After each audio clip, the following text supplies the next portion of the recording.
Vamos a continuar. El tema que empezamos a estudiar anteriormente va a ser la segunda parte de ¿qué hay después de la muerte? Ya vimos en esa primera parte muchísimos textos que nos dieron una claridad meridiana, asombrosa al respecto sobre este tema, pero no vamos a terminar solo con esos textos. Ahora nos viene quizás la parte de la conclusión del tema, que también abarcará unos cuantos textos más y que nos dará unas cuantas respuestas a lo que nosotros podíamos llegar a temer incluso de qué hay después de la muerte. Vamos pues a buscar el primer de los textos. Vamos a tratar de tres textos en concreto, que es lo que Dios dice. Luego veremos lo que dice Satanás. Como siempre, fijaos en que Dios dice una cosa y Satanás hace un pequeño plagio, pero desvía a la gente por otro lado. Entraremos con el primer texto, que se halla en el libro de Ezequiel, capítulo 18 y versículo 4. He aquí que todas las almas son mías, como el alma del Padre, así el alma del Hijo es mía. El alma que pecare, esa morirá. Mirad cómo es muy claro el texto. El alma que pecare, esa morirá. ¿Solo la muerte natural o va más allá? Hemos ido viendo en textos cómo finalmente habrá una destrucción del mal, y eso también implica una destrucción de los malvados, incluido no solo las personas, sino el mismísimo Satanás y sus ángeles caídos que lo han seguido a él. No van a seguir existiendo por una eternidad, ni infligiendo dolor a nadie en un infierno, ni estando tan tranquilos. Ellos también van a desaparecer definitivamente de la existencia. Pero ya vemos que es también, aquí el texto nos lo dice, las personas. También habrá. No nos está diciendo que hay una inmortalidad del alma, para nada. En el siguiente texto que vamos a leer ahora, se halla en el libro de Mateo, capítulo 10. Leeremos el versículo 28. Y no temáis a los que matan el cuerpo, mas el alma no pueden matar.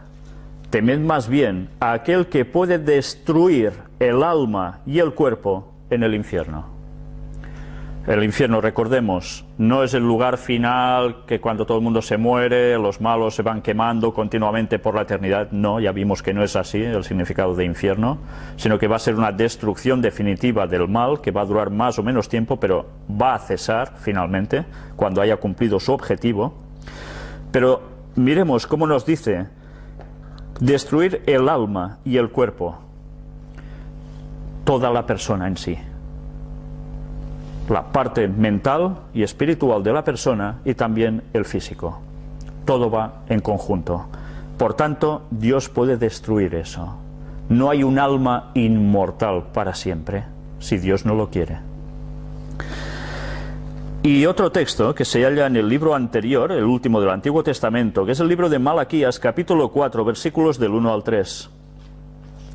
Porque he aquí, viene el día ardiente como un horno, y todos los soberbios y todos los que hacen maldad serán estopa. Aquel día que vendrá los abrasará, ha dicho Jehová de los ejércitos, y no les dejará ni raíz ni rama. Mas a vosotros, los que teméis mi nombre, nacerá el sol de justicia, y en sus alas traerá salvación, y saldréis y saltaréis como becerros de la manada. Hollaréis a los malos, los cuales serán ceniza bajo las plantas de vuestros pies, en el día en que yo actúe, ha dicho Jehová de los ejércitos. Definitivamente, el sol de justicia, Cristo, traerá salvación. Ya veis una vez más cómo Satanás utiliza la misma simbología. Su adoración en domingo, día del sol, se aplica a los atributos divinos, a él mismo. Pero no solo esto, sino que dice que finalmente los malos terminarán siendo ceniza bajo los pies de los salvados. Si terminan como ceniza, es que verdaderamente han sido destruidos para siempre. No van a seguir existiendo. Por tanto, no hay inmortalidad del alma si Dios no quiere.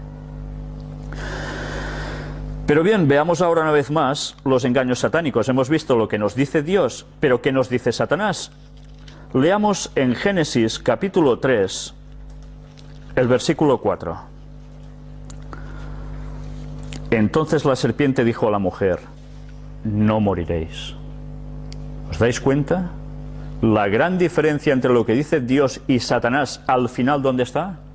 Uno dice, no hay inmortalidad del alma, y el otro dice, no, tranquilos, siempre viviréis. Siempre. Puede ser estando aquí o en otra vida posterior, en reencarnaciones o en resurrecciones y ir al cielo. Bueno, tiene sus matices, ya lo veis. Satanás siempre pone su punto de mentira. Y esta mentira le funcionó muy bien, a tal punto que todas las creencias, civilizaciones de este mundo, a excepción de los verdaderos cristianos y los verdaderos judíos en su inicio, todos han creído en la inmortalidad del alma, y así lo están enseñando continuamente durante años. Es la gran mentira satánica, el gran engaño. ¿Por qué creéis que hasta la Iglesia Católica está diciendo que el Génesis es un mito, es una forma de enseñanza? Que en verdad hay la evolución, no hay la creación en 6 días literales y el 7º de descanso. ¿Por qué la ciencia ataca tanto al creacionismo y quiere implementar como sea la evolución, y prácticamente lo ha conseguido? Porque saben que si destruyen el relato del Génesis, destruyen toda la base en la cual el engaño de Satanás se manifiesta. La mentira absoluta de la inmortalidad del alma. ¿Entendéis? Por eso el Vaticano adoptó la evolución como el sistema adoptado por Dios, a su vez, para crearlo todo. Por tanto, para que haya una evolución, ¿qué sucede? Hay muertes. Para que algo se perfeccione, a través de muchísimos millones de años, tantos como queráis, van poniendo muertes, transformaciones, y todo esto antes de pecar. Están tirando por tierra toda la verdad de Dios. De ahí que nosotros, como dijo Jesús, e hizo muchas referencias él mismo y todos sus profetas y apóstoles a los escritos del Génesis, los tengamos por ciertos, no como falsos, porque en el momento en que adoptemos esas creencias de que el Génesis es un mito, automáticamente caemos en el error mortal de la inmortalidad del alma. Miremos ahora cómo la Biblia nos dice quién es el que nos da la inmortalidad. El libro Romanos capítulo 6, versículos 22 y 23. Mas ahora que habéis sido libertados del pecado y hechos siervos de Dios, tenéis por vuestro fruto la santificación y como fin la vida eterna a través de la santificación. Porque la paga del pecado es muerte, no falla. Mas la dádiva de Dios es vida eterna en Cristo Jesús, Señor nuestro. ¿Quién da la dádiva de la vida eterna? Jesús nuestro Señor. Él es el que da la inmortalidad. No es algo innato en nosotros. Leamos ahora otro texto en Juan 11, 25. El Evangelio de Juan.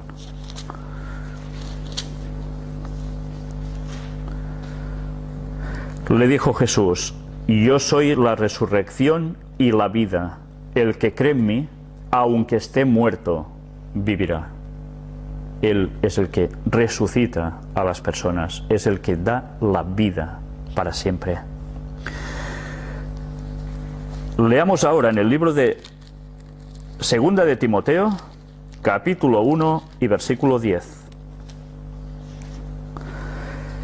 Pero que ahora ha sido manifestada por la aparición de nuestro Salvador Jesucristo, el cual quitó la muerte y sacó a la luz la vida y la inmortalidad por el Evangelio. ¿Cómo conseguimos la inmortalidad? Gracias a Cristo, a través de su Evangelio, de sus buenas nuevas, de aceptarlo a Él, por supuesto. Y leamos ahora en el libro también, otra vez de Juan, el capítulo 10, versículo 28.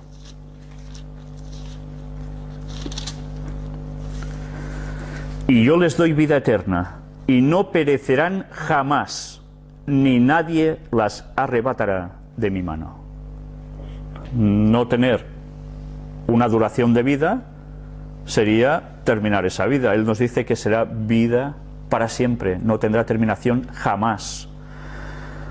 Otro texto más, en el capítulo 3 de Juan, y quizás el versículo más conocido para todos los que se inician en el cristianismo, Juan 3:16. Porque de tal manera amó Dios al mundo, que ¿qué hizo Dios? Que ha dado a su Hijo unigénito, para que todo aquel que en Él cree no se pierda, mas tenga vida eterna. ¿Cómo conseguimos la vida? A través de Cristo, gracias a Dios, a través de su sacrificio por nosotros. Pues miremos ahora, ¿a qué vino Jesucristo? ¿Vino solo a enseñarnos a vivir y ya está? Muchas personas dicen de Jesús que venía a dar enseñanzas, a curar a 4 personas o unas cuantas más, revolución en general. Esto vino a hacer Jesús y ya está. Leamos el texto en Juan capítulo 10, versículo 10. El ladrón no viene sino para hurtar y matar y destruir. Yo he venido para que tengan vida y para que la tengan en abundancia. Vida en abundancia, ¿qué quiere decir? La eternidad, ni más ni menos. A esto vino Jesús. Si Cristo no hubiese muerto, si Cristo no hubiese derramado su sangre por nosotros, nosotros no tendríamos remisión de los pecados, por tanto, seríamos totalmente muertos para siempre. Tarde o temprano, desapareceríamos. Más textos. Segunda de Timoteo, capítulo 1 y versículo 10. Pero que ahora ha sido manifestada por la aparición de nuestro Salvador Jesucristo, el cual quitó la muerte y sacó a la luz la vida y la inmortalidad por el Evangelio. ¿Os dais cuenta una vez más? Él es el que saca la muerte de en medio, pero eso lo hace a través de su sacrificio. Por eso no nos quedemos con la idea de un Jesús muy buena persona, un santo que hacía muchas cosas buenas. No, no, sacó la muerte gracias a su muerte. Por eso conseguimos la inmortalidad. Juan capítulo 5, versículo 40.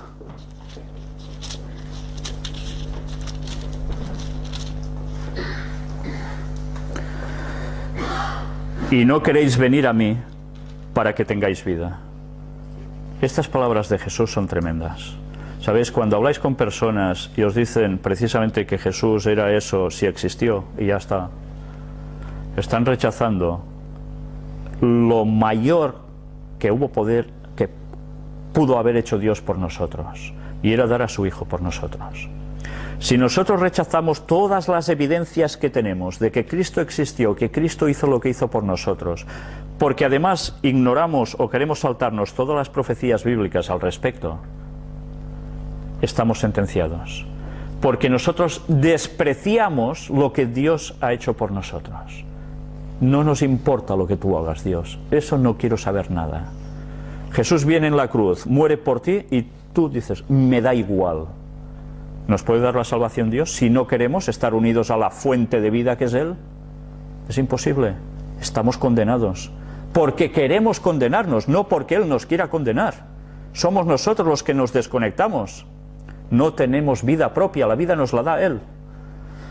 Pero queremos ser autosuficientes, porque quizás preferimos creer en Budas, preferimos creer en a saber quién, que es un camino de iluminación. No, no, estos no nos van a dar la vida eterna. Estos han sido seres creados. Solo Cristo nos da la vida. No despreciemos el mensaje de Cristo ni su muerte en la cruz.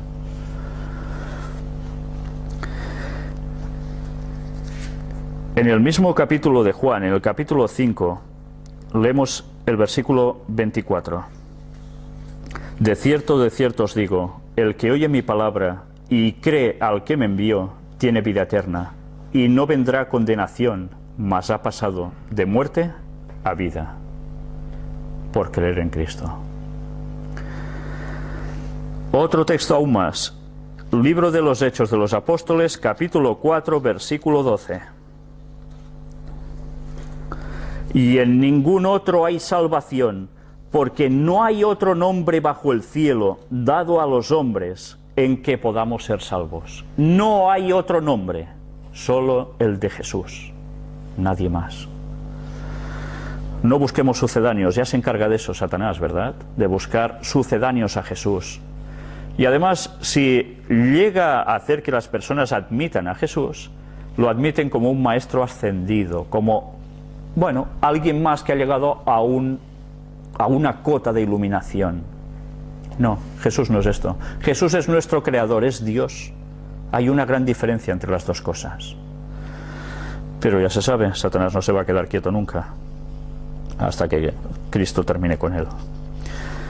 Libro de Juan, capítulo 3, versículo 36. El que cree en el Hijo tiene vida eterna, pero el que rehúsa creer en el Hijo no verá la vida, sino que la ira de Dios está sobre él.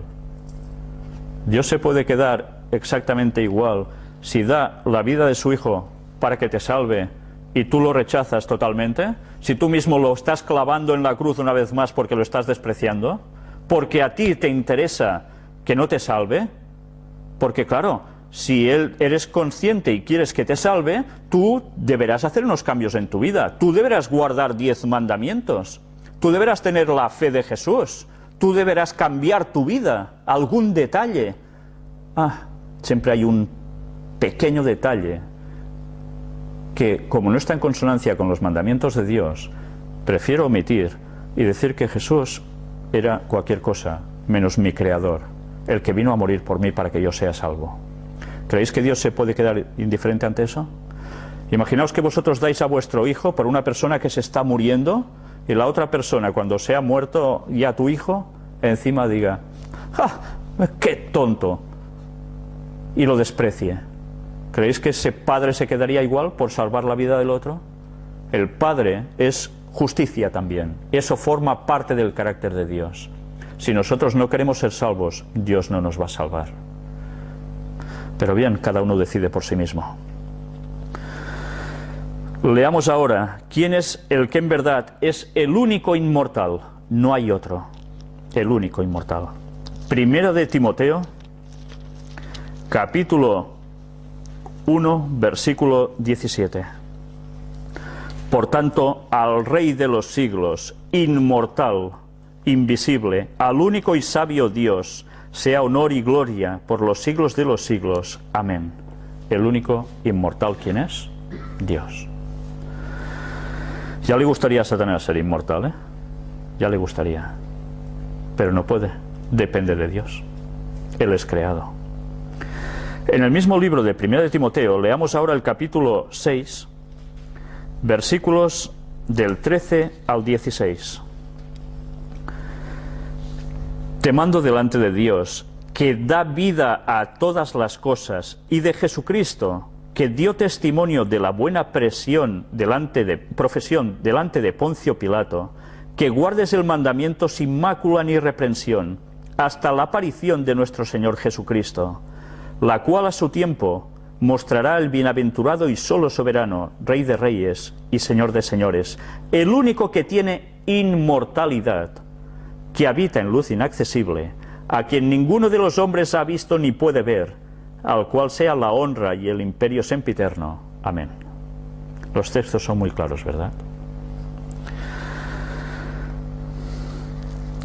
Leamos ahora en el libro de Juan, capítulo 17, versículos del 1 al 3.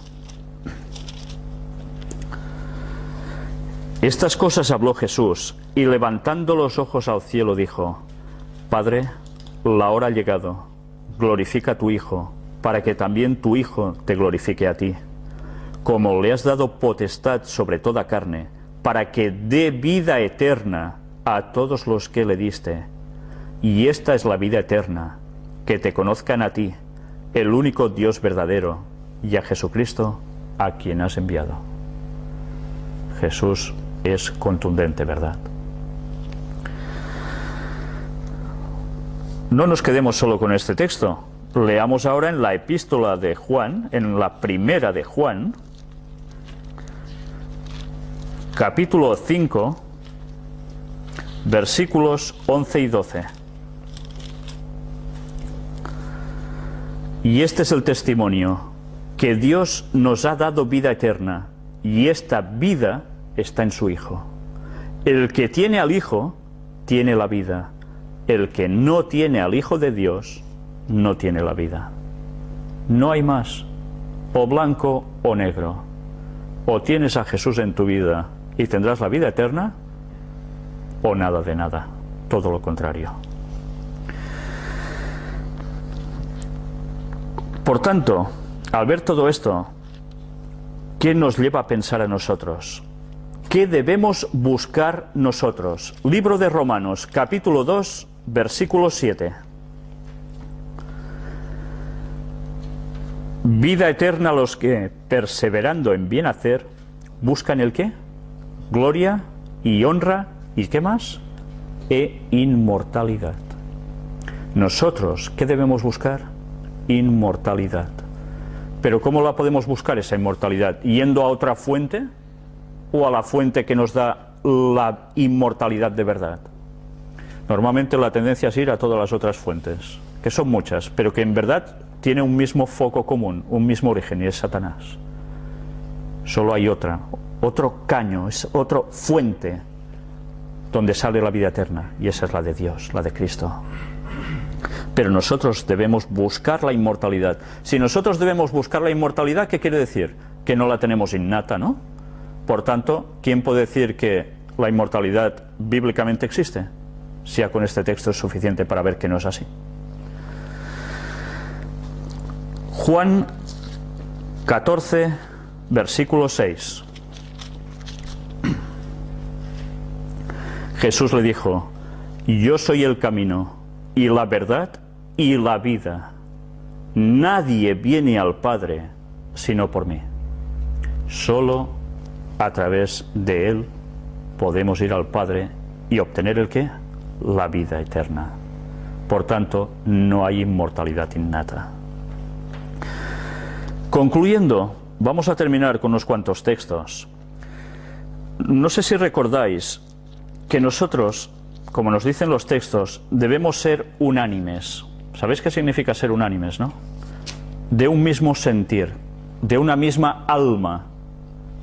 Fijaos cómo Satanás siempre habla de lo mismo. Todos somos una conexión universal, una energía, todos juntos somos Dios, etcétera, etcétera. Es plagio de lo que en verdad es la realidad divina. Leamos en el texto Hechos capítulo 4, versículo 32.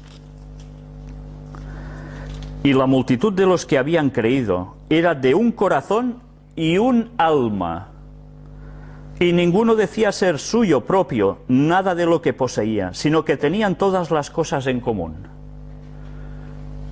Un alma.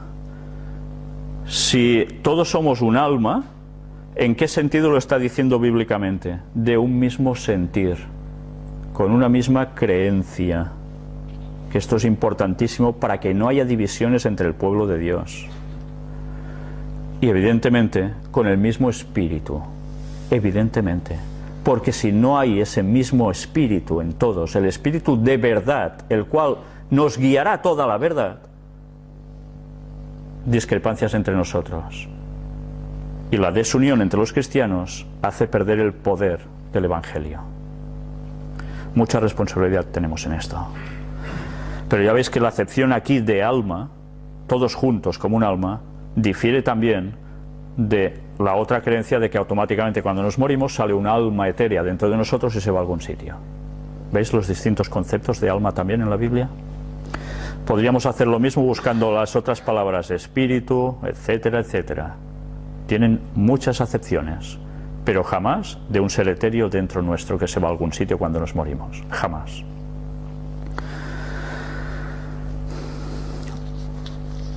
Juan capítulo 4,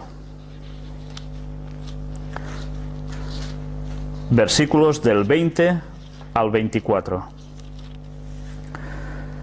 Nuestros padres adoraron en este monte, y vosotros decís que en Jerusalén es el lugar donde se debe adorar.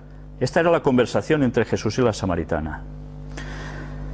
Jesús le dijo: mujer, créeme, que la hora viene cuando ni en este monte ni en Jerusalén adoraréis al Padre.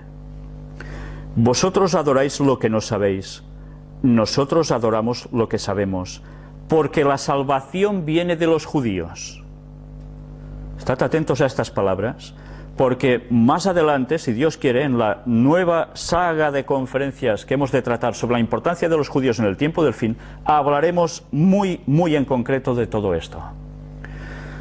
Pero sigamos, sigue diciendo: mas la hora viene, y ahora es, cuando los verdaderos adoradores adorarán al Padre en espíritu y en verdad, porque también el Padre tales adoradores busca que le adoren. Dios es espíritu, y los que le adoran en espíritu y en verdad es necesario que adoren. No es necesario que vayamos con estampitas, no es necesario que llevemos imágenes de Cristo, no es necesario que tengamos estatuillas de Cristo, no es necesario nada de todo esto. Cuando Jesús dijo estas palabras, él sabía que el templo de Jerusalén iba a ser destruido. ¿Los judíos dónde iban a adorar? Al templo. Pero ¿y en el momento en que el templo no estuviera, ya no podrían adorar a Dios? Claro que podrían, porque lo deberían hacer en espíritu, sin necesidad de un lugar concreto. Así se llega a Dios, en espíritu y en verdad. Dios es espíritu y quiere que le adoremos así, sin imágenes. Nuestro pensamiento conectado con Dios, su energía entrando en nosotros y nosotros recibiendo su conocimiento. Así debe ser, no hay otra forma. Cualquier otra cosa es un plagio satánico para distraernos una vez más. Imaginaos que, sabiendo que las imágenes no son nada, alguien os coge esa imagen que tanto queréis de un dibujito de Cristo, una foto de Cristo, bueno, foto ya me entendéis, y te la rompe. ¿Tú qué haces? Es una ofensa. Porque, o una estatua y la parten delante de ti, es una ofensa. No, en verdad eso no es nada. Eso es un monigote, no es Cristo. Pero automáticamente nosotros asociamos los símbolos con una realidad, igual que hace la masonería. Los símbolos les transmiten cosas. Nosotros no debemos movernos a través de estas cosas. Nuestros símbolos son totalmente distintos. Es todo lo de Dios, nada más que eso. Y eso es tener una imagen delante de Dios. No es Dios. Nosotros debemos adorar a Dios en espíritu y en verdad.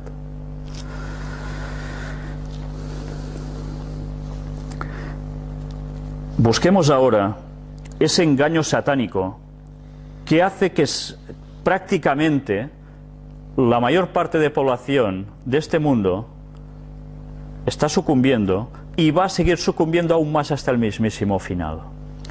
Leamos algo que aparece en Primera de Samuel,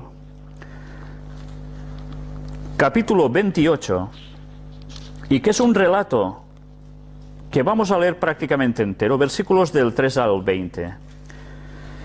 Sabéis que Samuel era un profeta de Dios, que había muerto, y que Saúl era el rey en vigencia en Israel, el primer rey de Israel, y él mismo dictaminó, por orden divina, que no hubiera divinos, no hubiera nada de hechiceros, pitonisos, ni nada parecido, que llevara a la gente al terreno de Satanás. Pero él mismo tiene un problema muy grave, y cuando Dios no le responde porque él se ha apartado de Dios, recurre a lo que él mismo había dictaminado que se prohibiera. Leamos qué sucede.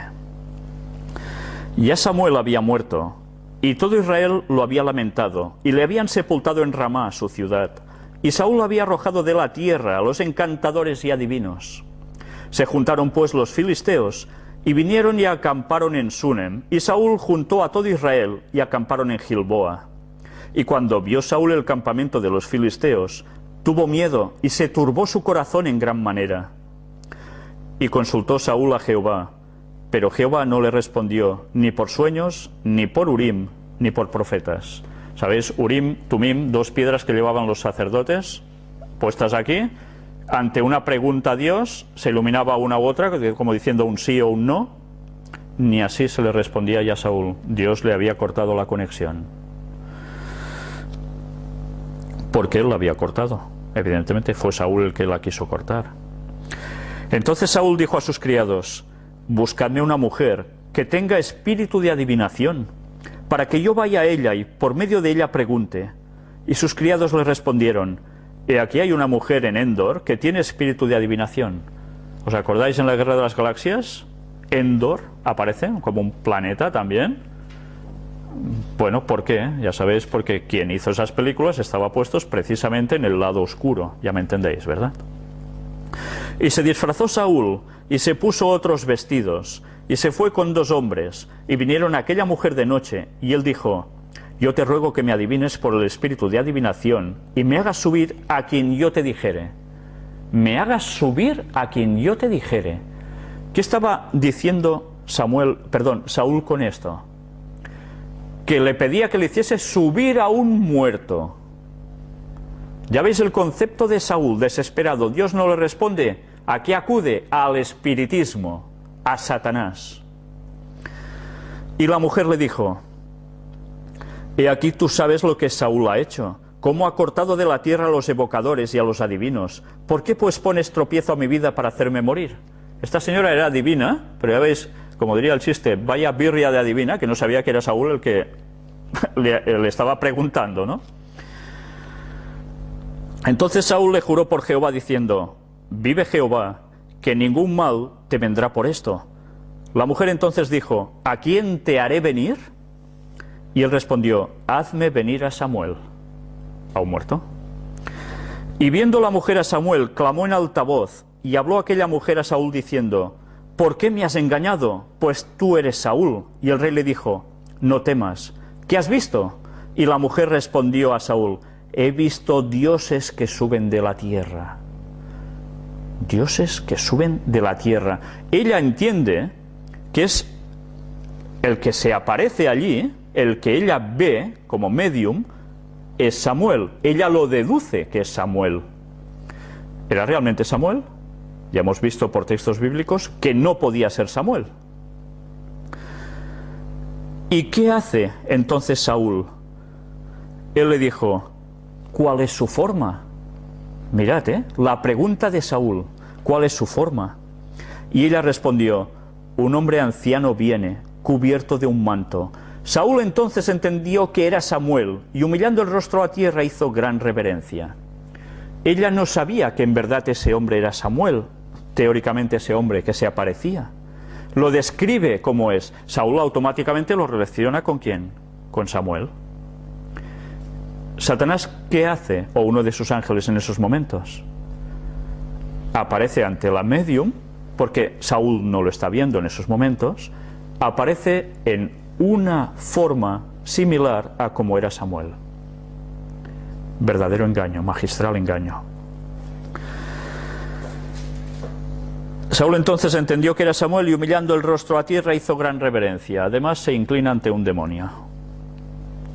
Y Samuel dijo a Saúl: ¿por qué me has inquietado haciéndome venir? Evidentemente el demonio le sigue la jugada. Se hace pasar auténticamente por Samuel. Y Saúl respondió: estoy muy angustiado, pues los filisteos pelean contra mí y Dios se ha apartado de mí. Él lo tiene claro: Dios se ha apartado de mí. ¿Por qué sería? Y no me responde más, ni por medio de profetas ni por sueños. Por esto te he llamado, para que me declares lo que tengo que hacer.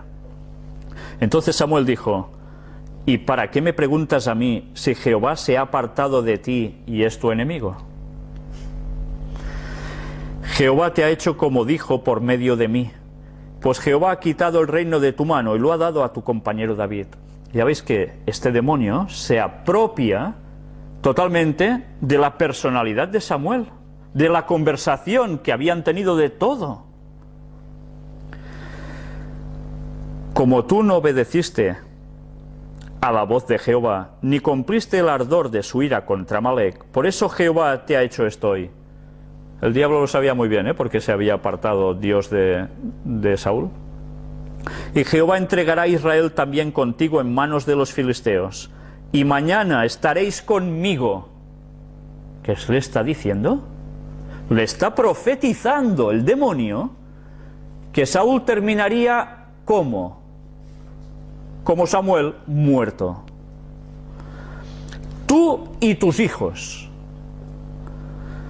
Y Jehová entregará también al ejército de Israel en mano de los filisteos. Le está diciendo que perderían la batalla, que quedarían sometidos a los filisteos y que él y sus hijos morirían. Entonces Saúl cayó en tierra cuán grande era, porque ya sabéis que era altísimo, más que el resto del pueblo, y tuvo gran temor por las palabras de Samuel, y estaba sin fuerzas, porque en todo aquel día, aquella noche, no había comido pan. Y el relato sigue. Y efectivamente, Saúl al día siguiente muere, junto con sus hijos también, y su ejército pierde esa batalla y pasan al control de los filisteos. ¿El diablo puede hacer profecías que se cumplan? Sí. Si Dios se lo permite, puede dejar hacerlo. Y ya veis qué camuflaje tan perfecto el del diablo en esos momentos. ¿Cuántas sesiones de médiums existen en la tierra? Cada vez hay más. Cada vez se consulta más a los muertos que a Dios.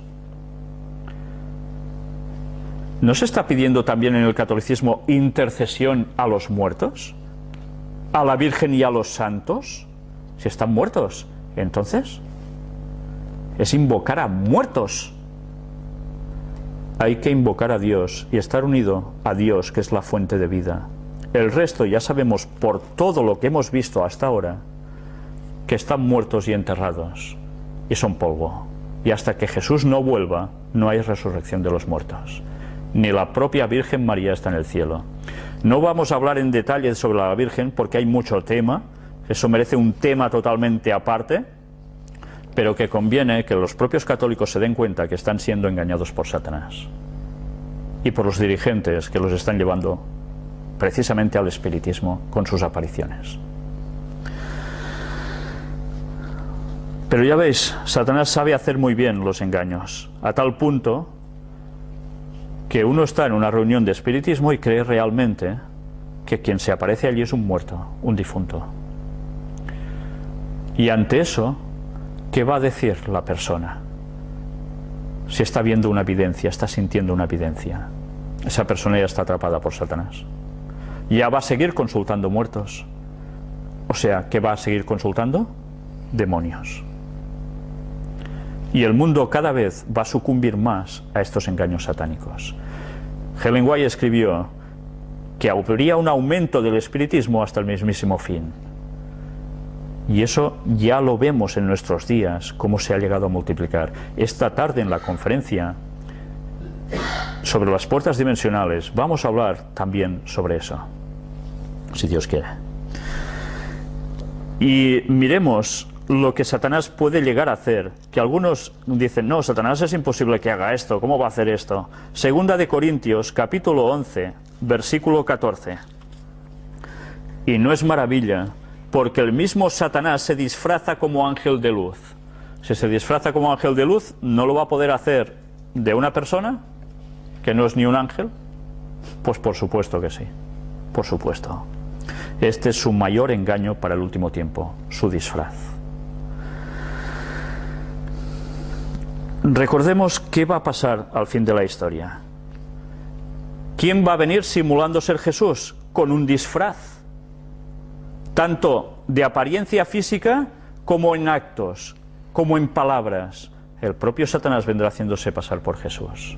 Ese va a ser la consumación de el gran engaño. Si nosotros no sabemos cómo va a venir uno y cómo va a venir el auténtico, estamos perdidos.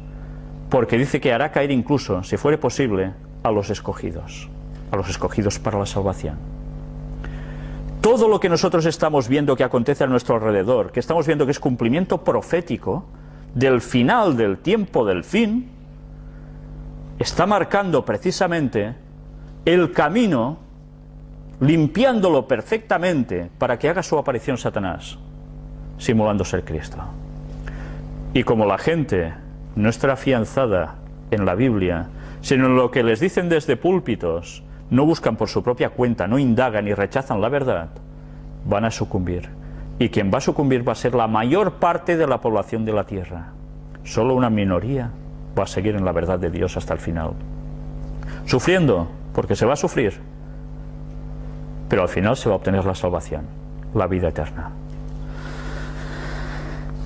Veamos ahora una comparativa entre pasado, presente, o pasado futuro y eternidad definitivamente.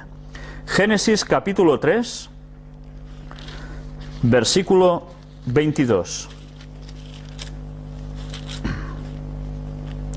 Y dijo Jehová Dios: He aquí el hombre es como uno de nosotros, sabiendo el bien y el mal. Ahora pues, que no alargue su mano, y tome también del árbol de la vida, y coma y viva para siempre. El hombre es determinado que debe morir. Es determinado que ya no coma del árbol de la vida. Ese árbol que Dios le dotó de un cierto poder especial para que les transmitiera la vida a Adán y Eva. Y que seguirá o no seguirá este árbol después. Ya lo veremos. Pero mirad, la determinación estaba hecha. El hombre iba a morir por causa del pecado, por seguir a Satanás. Leamos ahora Primera de Corintios, capítulo 15, versículo 26. Y el postrer enemigo que será destruido es la muerte. La muerte iba a destruir al hombre en un principio, ¿verdad? Y así lo ha sido, y así lo está siendo, y así lo será aún. Pero al final la muerte también va a ser destruida. Esta es la promesa que Dios nos da. Y para eso ya no falta mucho. Apocalipsis capítulo 2. Veamos en la eternidad qué sucede. Versículo 7.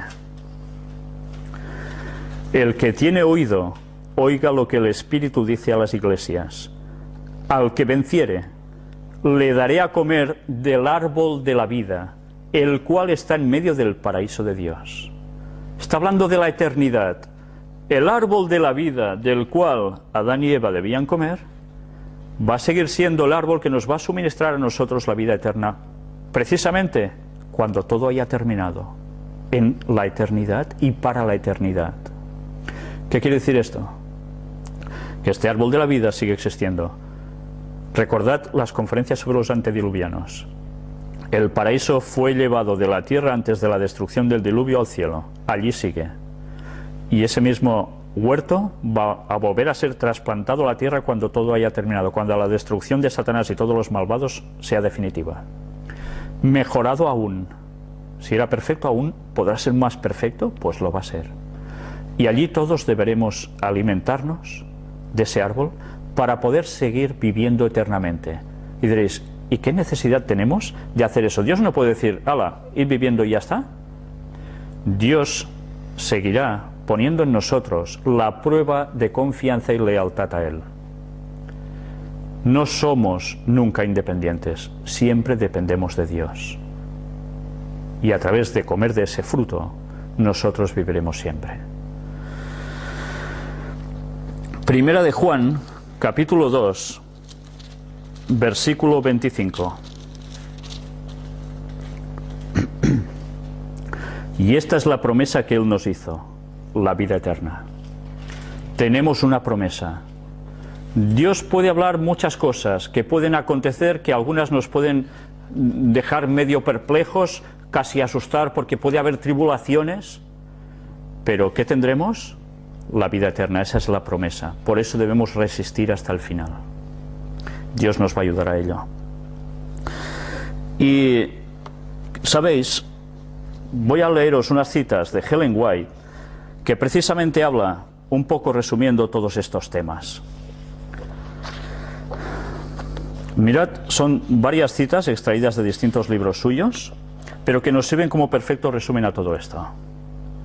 En su libro Primeros Escritos, página 218, escribe: Satanás comenzó su engaño en el Edén. Dijo a Eva, no moriréis. Tal fue la primera lección de Satanás acerca de la inmortalidad del alma y ha continuado con este engaño desde entonces hasta hoy, y seguirá con él hasta que haya cesado el cautiverio de los hijos de Dios. El primer engaño, ¿cuál fue? No moriréis. Sigue diciendo en el mismo libro: me asombraba que Satanás pudiese tener tanto éxito como para hacer creer a los hombres que las palabras de Dios, el alma que pecare, esa morirá, significan que el alma que peca no muere, sino que vive eternamente en tormentos. Cuesta entender, ¿verdad? Porque el texto es clarísimo. Dijo el ángel: la vida es vida, sea en el dolor o la felicidad. La muerte es un estado sin dolor, sin goce, sin odio.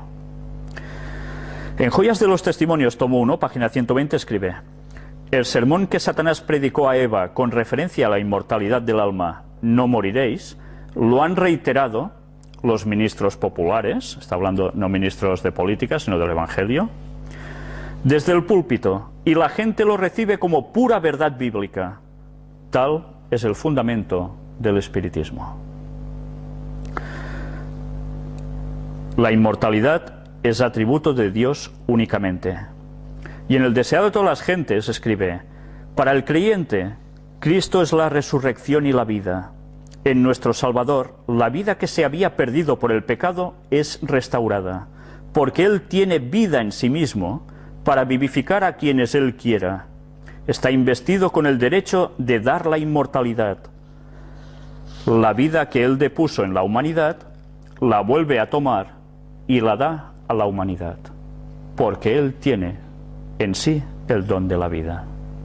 Puede darla a quien Él quiera. Creo que son un perfecto resumen de esta temática en general, pero quisiera también comentaros una cita histórica para que nos demos cuenta cómo fue introducida la inmortalidad precisamente entre las creencias populares, incluso de los judíos. Hay un historiador llamado Heródoto, que supongo que lo habéis oído, que vivió aproximadamente en los años 434-425 antes de Jesucristo. Escribió unas palabras en concreto. Es un historiador griego. Mirad qué escribió. Su libro era, o mejor dicho, Heródoto, libro 2, capítulo 123. Mirad qué escribe. Los egipcios fueron también los primeros en introducir la opinión de que el alma del hombre es inmortal, y que cuando el cuerpo muere entra en la forma de un animal que ha nacido en ese momento. Así pasa de un animal a otro hasta que ha pasado por las formas de todas las criaturas que residen en la tierra, el agua y el aire, después de lo cual entra otra vez en una forma humana y nace de nuevo. Todo el periodo de transmigración es, dicen ellos, 3000 años. Hay escritores griegos, algunos antiguos, otros más recientes, que se han apropiado de esta doctrina de los egipcios y la presentan como propia. Los egipcios lo transmitieron ¿a quién? A los griegos. ¿Y los griegos a quién lo transmitieron? A quien estaba precisamente viniendo con su cultura después, fueron los romanos. Pero los judíos, ¿qué tenían que ver en todo esto para captar estas enseñanzas? Pues que la cultura griega, la cultura helénica, se había extendido hasta sus propias tierras, y esos conceptos filosóficos satánicos habían entrado a formar parte de sus creencias. Pero cuidado, porque aún hay más que todo esto, y lo vamos a enseñar precisamente en la temática de la importancia de los judíos en el tiempo del fin, cuando hagamos un repaso histórico desde los mismísimos inicios de los judíos hasta incluso un poco antes. Porque veréis que esos conceptos que tienen los egipcios también les son transmitidos por alguien. Ya veréis quién. Va a ser realmente sorprendente. Pero ya veis, la inmortalidad del alma no es un concepto bíblico, es un concepto satánico introducido incluso hasta en el mismísimo cristianismo.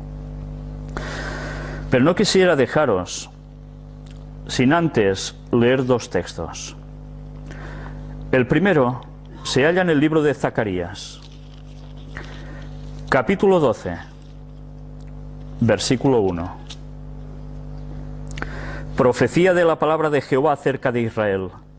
Jehová que extiende los cielos y funda la tierra, y forma el espíritu del hombre dentro de él, ha dicho. Forma el espíritu del hombre dentro de él. No hay un espíritu innato, Dios nos lo forma dentro. Y este espíritu innato, esa forma, esa energía de vida que transmite al cuerpo para que se mueva, para que haga, para que piense, todo proviene de Dios. Ese es el espíritu que Dios pone en nosotros. Pero además nuestro espíritu puede estar en sintonía ¿con quién? ¿Con el espíritu de Dios o con el espíritu de quién? De Satanás. No hay otro. O un canal u otro canal. No hay más. Terminemos definitivamente el estudio de hoy, que creo que ha sido bastante extenso, pero que ha valido la pena para aclarar estos falsos conceptos que pululan entre tantos buenos cristianos y que los abrazan como ciertos, y entre otras personas que no son cristianas o no se sienten cristianas y están siguiendo la inmortalidad del alma como algo cierto. Leamos qué nos dice el libro de Job, capítulo 14, versículos 14 y 15. Si el hombre muriere, ¿volverá a vivir? Todos los días de mi edad esperaré hasta que venga mi liberación. Entonces llamarás y yo te responderé. Tendrás afecto a la hechura de tus manos. Estas palabras de Job deberían ser las nuestras. Cuando Dios nos llame, en el momento en que nosotros, si ha llegado esa ocasión, estamos muertos, cuando Él vuelva por segunda vez, nosotros vamos a tener esa liberación de la muerte. Y por fin tendremos la eternidad. Quizás lleguemos a ser de esos 144.000 que lleguen a estar vivos en el momento en que Cristo vuelva. Oremos por eso también. Elena White nos dice, orad por esto. Y nosotros, no solo se trata de orar, se trata de vivir. Luego Dios decidirá qué hace con nosotros. Pero nosotros tenemos claro que hay una esperanza.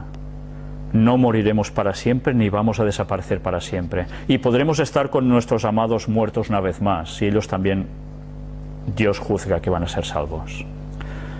Permanezcamos nosotros firmes en la fe y que no seamos llevados por cualquier viento de doctrina, porque Satanás, que es astuto, va por nosotros y nos quiere hacer caer en los engaños más sutiles, y este es el mejor de ellos.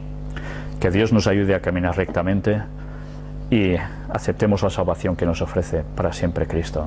Amén.